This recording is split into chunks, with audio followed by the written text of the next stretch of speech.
Gênesis 16, versículo 1. Ora, Sarai, esposa de Abraão, não lhe gerava filhos, mas ela tinha uma serva, uma egípcia, cujo nome era Agar. Esse versículo quer dizer que o assunto da providência de um herdeiro do próprio Abraão reaparece. Sarai, esposa de Abraão, tinha agora 75 anos e o seu tempo para ter filhos há muito se passara. Ela, no entanto, possuía uma serva, uma egípcia, cujo nome era Agar, provavelmente adquirida quando ainda vivia no Egito. Versículo 2. E Sarai disse a Abraão: Eis que o Senhor me tem impedido de gerar, suplico-te, entra na minha serva, pode ser que eu possa obter filhos por ela. E Abraão ouviu a voz de Sarai. E Sarai, esposa de Abraão, tomou Agar, sua serva, a egípcia, depois de Abraão ter habitado 10 anos na terra de Canaã, e a deu por mulher a seu marido. Esses dois versículos querem dizer que Sarai enfrentava um dilema. Por um lado, o Senhor a impedira de gerar, sendo ela a única esposa de Abraão. Por outro, o Senhor prometera que seu marido se tornaria pai. Para resolver o problema, Sarai pediu que seu marido possuísse a sua serva, muito provavelmente uma adolescente, e tentasse obter filhos por meio de Agar. Abraão, agora com 85 anos, ouviu a voz de Sarai. Sarai provavelmente planejou usar sua serva como mãe substituta para em seguida adotar a criança para si mesma. Ao oferecer alguma coisa tentadora, mas não apropriada para seu marido, Sarai estava imitando as ações trágicas de Eva no jardim do Éden. Versículo 4. E ele entrou em Agar, e ela concebeu, e vendo ela que tinha concebido, sua senhora foi desprezada a seus olhos. A jovem serva se viu levando em seu ventre o filho do homem mais importante do clã, algo que Sarai nunca havia feito. Como resultado, Agar começou a olhar com desprezo para sua senhora. Versículo 5. E Sarai disse a Abraão: Meu erro seja sobre ti. Eu dei minha serva em teu seio, e quando ela viu que havia concebido, fui desprezada aos seus olhos. O Senhor julgue entre mim e ti.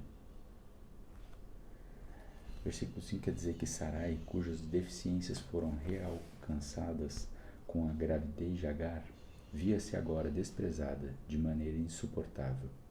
Abraão, que havia causado a gravidez, portanto, era o responsável pelo erro sofrido por Sarai, da parte da sua serva. Sarai invocou o Senhor para responsabilizar Abraão por sua humilhação e sofrimento. Versículo 6. Mas Abraão disse a Sarai: Eis que a tua serva está com tua mão.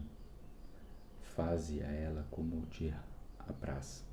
E quando a Sarai a tratou severamente, ela fugiu da sua face.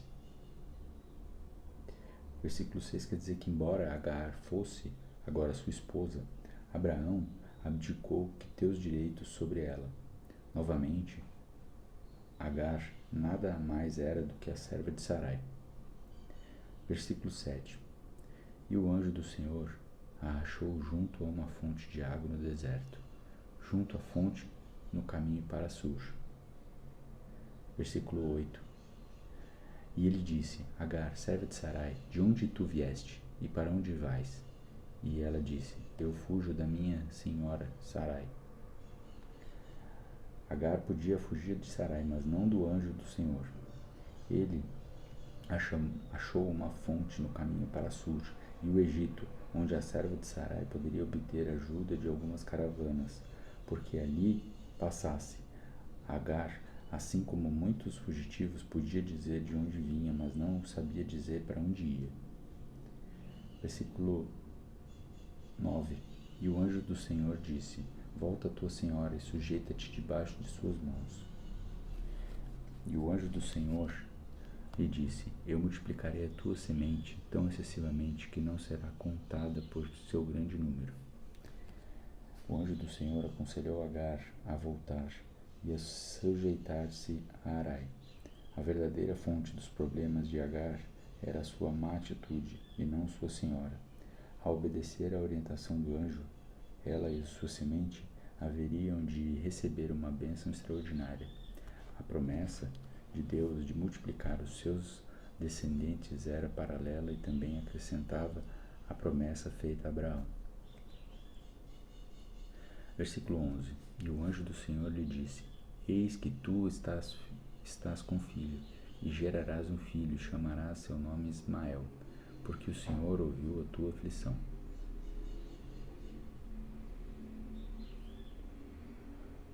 E ele será selvagem, sua mão será contra todo homem, e a mão de todo homem contra ele, e ele habitará na presença de todos os seus irmãos. Esses dois versículos querem dizer que esta é a última e mais longa das 3 falas consecutivas do anjo Agar. Agar é informada de que gerará um filho, o gênero mais prestigioso da descendência para sua mulher, para dar luz no antigo Oriente Próximo. Em seguida, é instruída a lhe dar o nome de Ismael. Em reconhecimento ao fato de que o Senhor ouviu a sua aflição, no final e culminante, caráter e destino são apresentados. O menino viverá à parte da sociedade civilizada como um homem selvagem. Habitará na presença de todos os seus irmãos. Esse versículo quer dizer que o homem selvagem habitará na presença de todos os seus irmãos. Versículo 13.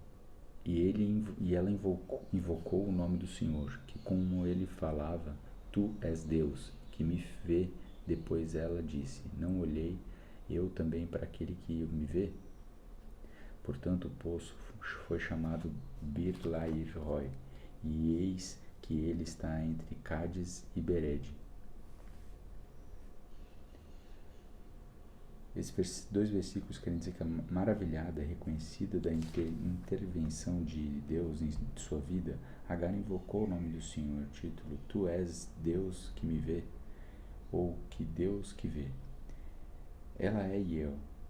O costume asiático de nomear e renomear alguém estava sempre associado à posse de autoridade sobre o ente nomeado. Renomear Deus normalmente seria considerado blasfemo. Talvez a falta de restrição por parte de Agar. Ao renomar o Senhor, se devia ao fato de ela ser muito jovem e ser uma serva egípcia, espiritualmente desinformada. Versículo 15 e 16. E Agar gerou um filho a Abraão, e Abraão chamou o nome de seu filho E Abraão chamou o nome de seu filho, que Agar lhe gerou Ismael. E era Abraão da idade de 86 anos, quando Agar gerou Ismael a Abraão. Exatamente como o anjo do Senhor lhe prometera, Agar gerou um filho. O fato de que Abraão, com 86 anos, o líder do clã, chamou de Ismael ao menino indica que ele permitiu que a jovem serva lhe contasse sua história, e o patriarca acreditou nela.